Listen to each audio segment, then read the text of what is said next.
Hello, and welcome back to Pathfinder.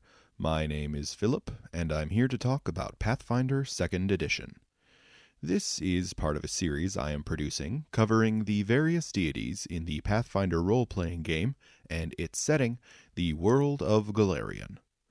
Last time I covered Gozrah, god and goddess of wind, the ocean, and nature.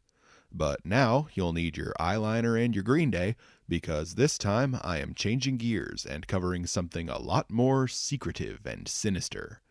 Zon Kuthon, the god of torture, pain, loss, and darkness. Given the particularly dark subject matter of this video, I am issuing a content warning. This video touches on subjects of torture and bodily mutilation. Additionally, the broader lore surrounding the subject of this video has involved sexual violence and the sexualization of pain. If any of that doesn't appeal to you, go ahead and skip this one. And remember to talk to your GM about topics which make you uncomfortable. Everyone should be comfortable at a gaming table, and setting clear boundaries is an important step to making that happen. Now, back to the main topic.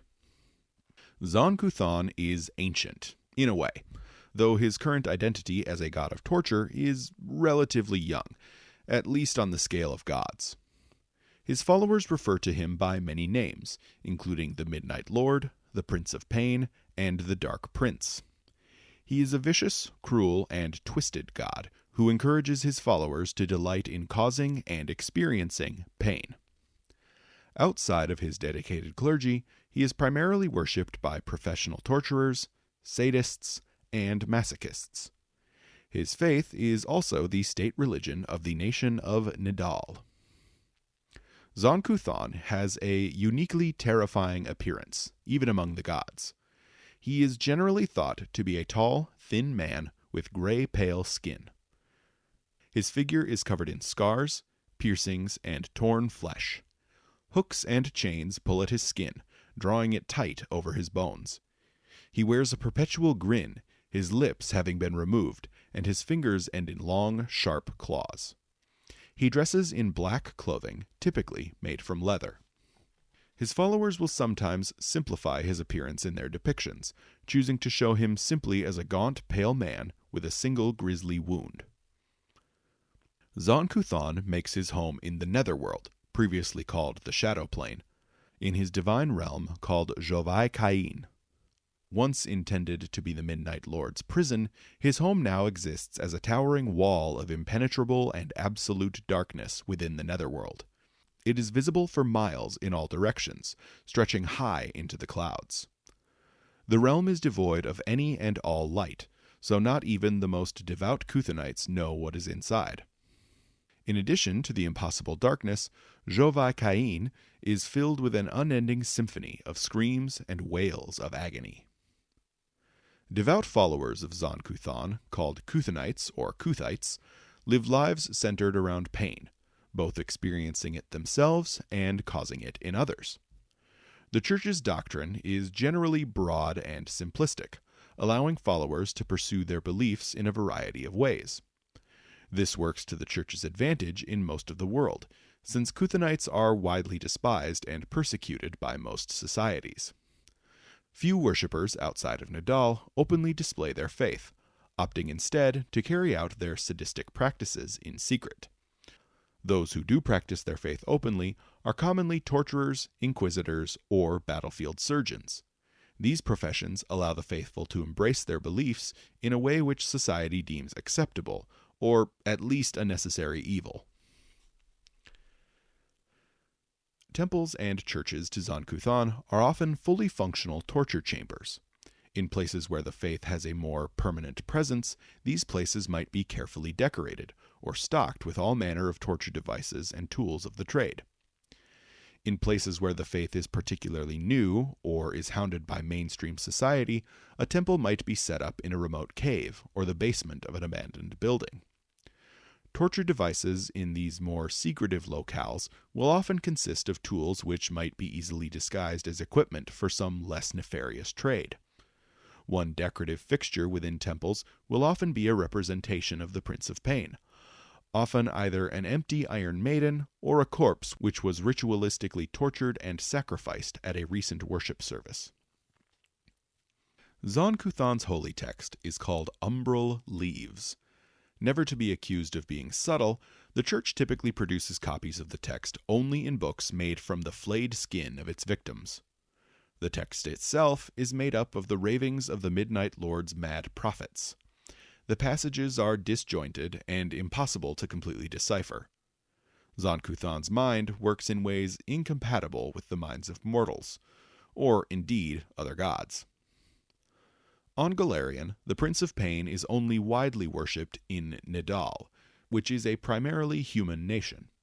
His faith also appeals to forlorn elves and those drow who don't worship the demon lords, at least prior to the revision of drow out of existence. While I haven't found canon confirmation of this, it's easy to imagine bleached gnomes flocking to his faith as well. Outside of Nidal, the Church of Zon Kuthon also has footholds in Varisia, Irisin, Geb, Cheliax, and the Hold of Belkzen. The Church generally must exist in hiding in these places, or at least at the edges of civilized society. Much like his church, Zon Kuthon is something of an outcast among the gods. Not that he would prefer it any other way. He has no known allies outside of Urgathoa, and most deities treat him with hostility at the very least. He and Desna are particular rivals, since both wish for dominion over the night. He also has a tense and complex hatred for Shelyn. That said, it wasn't always like this. Once, a very long time ago, he was beloved by nearly all his fellows. Zon Kuthon began his existence as Dou Bral, a god of art and beauty, who shared his domains with his half-sister, Shelyn. The two of them were the children of the wolf spirit Throne, and were worshipped as a pair by the peoples of ancient Aslant. Both siblings were good-aligned and adored by their fellows. At the end of the Age of Creation, Dou Bral played a pivotal role in the caging of Rovagug. When Sarenrae drove the rough beast into the heart of the Dead Vault, and Asmodeus sealed the cage with his perfect key, it was Dou Bral who expertly stitched Golarion back together, sewing the surface back together with enormous needles. These needles pierced the surface of Golarion all the way to its metaphysical core. The needles still exist to this day on the material plane, and can be found all around Golarion. They are now called Star Towers, and the most prominent of them exist within Nidal, though another important one can be found at Castle Scarwall in Belkzen. Unfortunately for everyone, Dou Bral's existence as a benevolent god of art and beauty would not last. At some point between the rise of ancient Aslant and the Earthfall disaster, he and Shelyn had an argument. This schism was so fierce that Dou Bral abandoned his duties as a deity completely and made his way out into the great beyond. Dou Bral's wanderings took him far, so far, in fact, that legend says he traveled even beyond the beyond, out into the place beyond reality. One interpretation of this myth is that he traveled into the dark tapestry, the empty space between stars, which is the domain of the elder gods and the great old ones. These beings, Cthulhu, Yog-Sothoth, and others, are said to have carried over from a previous iteration of the universe, and their dark secrets twist the minds of all who meet them.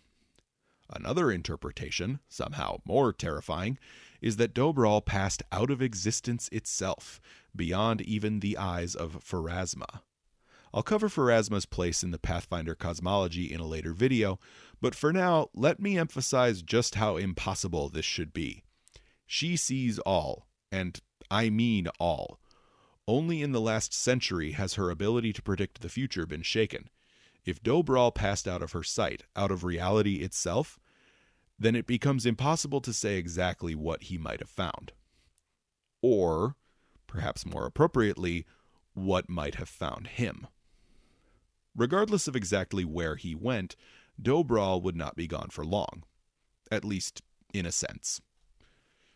Zon Kuthon, the thing now inhabiting the body and mind which had once belonged to Dou Bral, returned to reality centuries later, forever changed.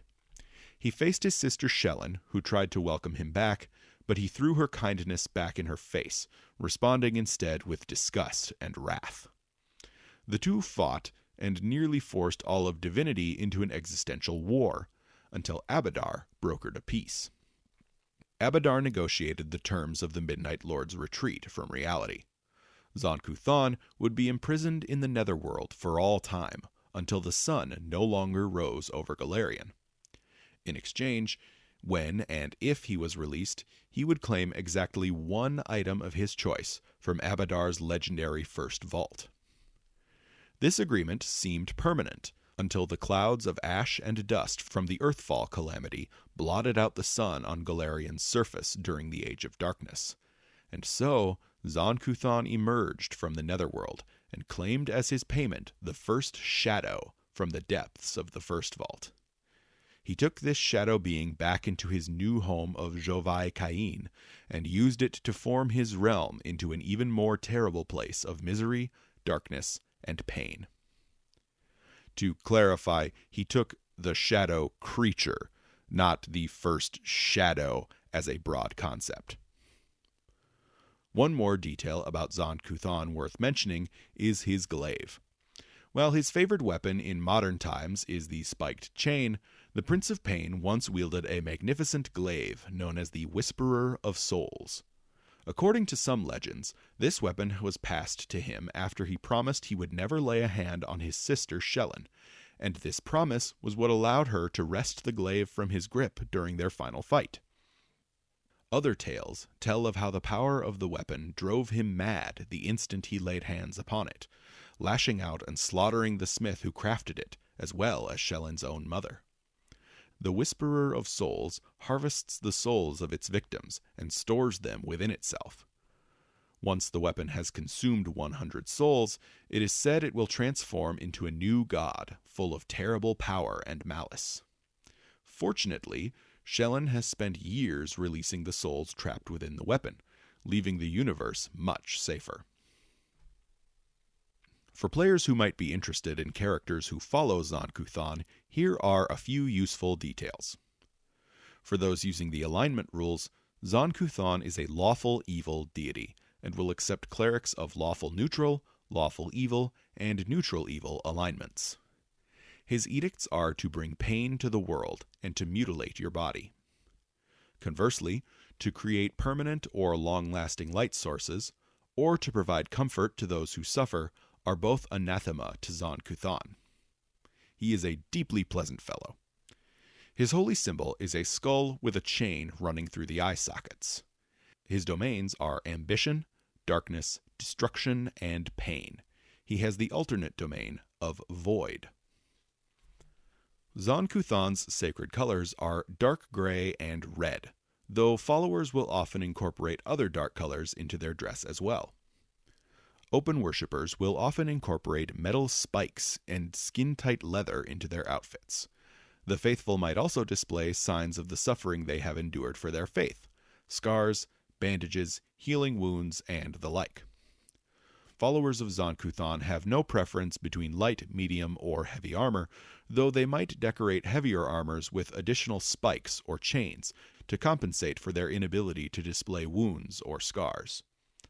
Outside of Nidal and Cheliax, followers of the Prince of Pain will often need to hide their faith from polite society.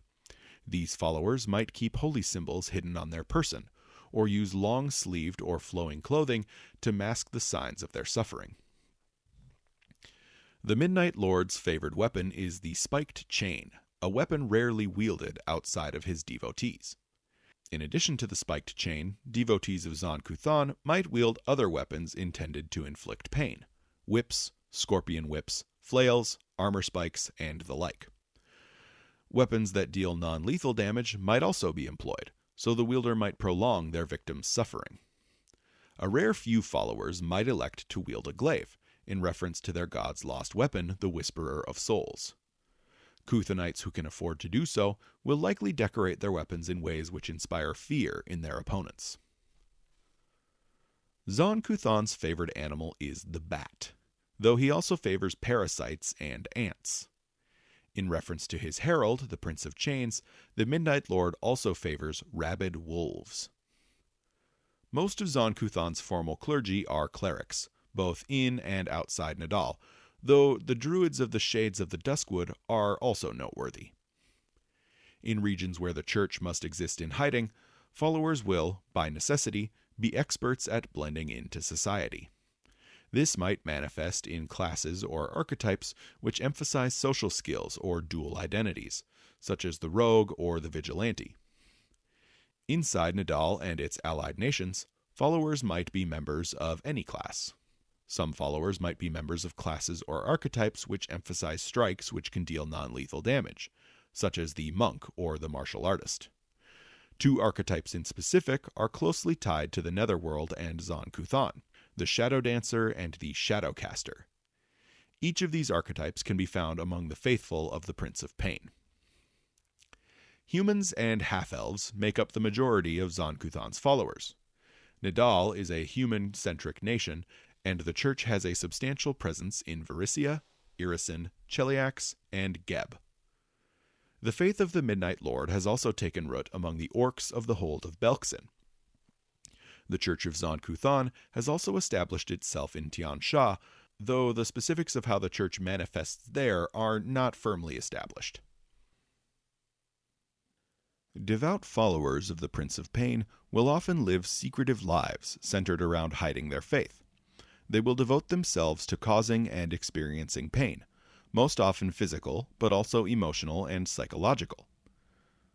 Since the church cares little for a follower's pursuits outside of their worship, most followers will utilize their religious practices to advance the other areas of their life, from kidnapping and torturing a business rival to using torture to gain information which can then be turned toward blackmail. For those players looking for more character inspiration or to homebrew some custom magic items for a follower of Zon Kuthon, check out his first edition page on Archives of Nethys. His divine fighting technique is rich with flavor and might be fun to port over to 2nd edition. Similarly, the Scabbard of Pain and the Raiment of Chains might be fun to update to 2e as well. For GMs looking to integrate Zon Kuthon and his followers into a campaign, here are some ideas. Zon Kuthon's current and only herald is the Prince of Chains, the mad form of his tortured father, Thron. His divine servitors are the Lampidarius Chitons, humanoid creatures who removed pieces of their own flesh and replaced them with bits of living darkness from the Netherworld. Zon Kuthon rarely communicates directly with his followers, a fact which is likely a blessing in and of itself. Being an evil deity, the Midnight Lord and his devotees will serve as villains in most campaigns.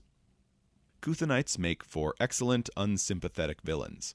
Their love of torture and pain makes them well-suited for remorseless, hateable adversaries for a good-aligned party. Much like Urgathoans, Kuthonites can be great conventional mustache-twirling villains for campaigns of all sorts. In militaristic campaigns, a Kuthonite officer might revel in capturing and torturing soldiers in an enemy army. PCs might be sent on a rescue mission to recover these captured prisoners, then face off against the officer and her underlings. Alternatively, this officer might be serving in a good-aligned army and keeping her faith a secret. In this case, the PCs might be heading an investigation into missing POWs, which might lead them into their own ranks. In intrigue campaigns, a Kuthonite might make an excellent information source on other villainous plots and schemes. Kuthonites have few connections to other faiths, and if they are captured by PCs, they might be willing to rat out other bad actors in order to save their own skin. A follower of the Midnight Lord might be hunted down as a red herring villain early in a campaign, only to provide a group of PCs with new quest leads. Perhaps a Kuthonite acquired new victims from a conglomerate of slave traders the PCs are pursuing. Or maybe a follower of the Midnight Lord serves as a contract torturer for a group of Asmodeans or Norgorberites. Regardless, PCs might be forced to rely on this Kuthonite for information, leading to a complex relationship with a villainous NPC. One campaign idea, which might involve Zon Kuthon in a non-villainous role, could revolve around the dragon warlord Kazavon. Spoiler alert for the first edition Curse of the Crimson Throne adventure path. Kazavon was a blue dragon of incredible power who rose to power in Ustalav and Belkzen several hundred years ago. He was a follower of Zon Kuthon and reveled in the painful deaths of his enemies. Kazavon was eventually slain by the hero Mandravis, and his remains were split into 7 parts and scattered across the Inner Sea region. Kazavon's soul is bound to his remains to this day, and he might be resurrected with sufficiently powerful magic. The Church of Zon Kuthon is opposed to this, as the Midnight Lord himself has declared that Kazavon's life is over, and he has reaped the consequences of his decisions. A fun idea for a campaign might be for a group of Kuthonite PCs or a group of good-aligned PCs and Kuthonite PCs traveling the world and hunting down the remains of Kazavon, with the express intention of destroying them, or otherwise preventing Kazavon's resurrection. This is a great opportunity for evil-aligned PCs, allowing players to interact with the setting in ways they often can't in conventional campaigns. Interestingly, at least one Paizo book has claimed that some Kuthonites are interested in restoring Kazavon to his true form, so this might be a point of contention among the faithful. If you're interested in pursuing information on these relics further, look up the Artifacts and Legends campaign setting book. So that's it. That's Zon Kuthon, the god of pain, torture, and darkness. He's a mysterious alien soul whose machinations are as vile as they come, but who takes little interest in the great schemes of others. Next time, I'll be covering another evil deity, but one who takes a more active role in the corruption of the world. Lamashtu, the mother of monsters. If you enjoyed this video, consider checking out my rules supplement Expanded Ancestries on Pathfinder Infinite. It adds over 200 new ancestry feats to the game, spread among each of the ancestries not covered by the Pathfinder 2e remaster. And be sure to like and subscribe to see more videos like this.